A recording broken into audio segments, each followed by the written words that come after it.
പോർച്ചുഗലിലെ മദീര ദ്വീപിലെ അതിദരിദ്ര കുടുംബം. മുഴുക്കുടിയനായ അച്ഛനും 3 മക്കളെ പോറ്റാൻ വീട്ടുജോലിക്ക് പോയിരുന്ന അമ്മയും ഇനിയൊരു കുഞ്ഞിനെ കൂടി പോറ്റാൻ കഴിയില്ലെന്ന ചിന്തയിൽ ഗർഭിണിയായിരിക്കവേ സ്വന്തം ചോരയെ കൊല്ലാൻ പല വഴികളും നോക്കി. പക്ഷേ വിധി മറ്റൊന്നായിരുന്നു.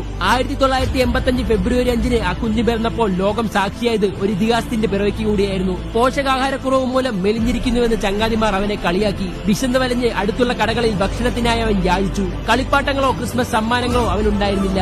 അത്രമാത്രം ദരിദ്രമായിരുന്നു അവന്റെ ബാല്യം. പക്ഷേ 8ാം വയസ്സിൽ അന്റോണിക്ക് വേണ്ടി തട്ടിത്തുടങ്ങിയ പന്തിൽ വേദനകളിൽ സന്തോഷം കണ്ടെത്താനും മെല്ലെ അതിനെ അവന്റെ വിധിയെ തോൽപ്പിക്കാനുള്ള ആയുധമാക്കി മാറ്റാനും അവന് സാധിച്ചു. പിന്നീട് 15ാം വയസ്സിൽ തന്റെ കരിയർ അവസാനിപ്പിക്കാനെത്തിയ റേസിംഗ് ഹാർട്ട് എന്ന അസുഖത്തിന് പോലും അവനെ തോൽപ്പിക്കാനായില്ല. 12.24 ദശലക്ഷത്തിന് മാഞ്ചസ്റ്ററിൽ ജോർജി ബെസ്റ്റും ഡേവിഡ് ബെക്കാമും അണിഞ്ഞ 7ാം നമ്പർ ജേഴ്സി അണിഞ്ഞ് അയാൾ ചരിത്രം എഴുതി തുടങ്ങി.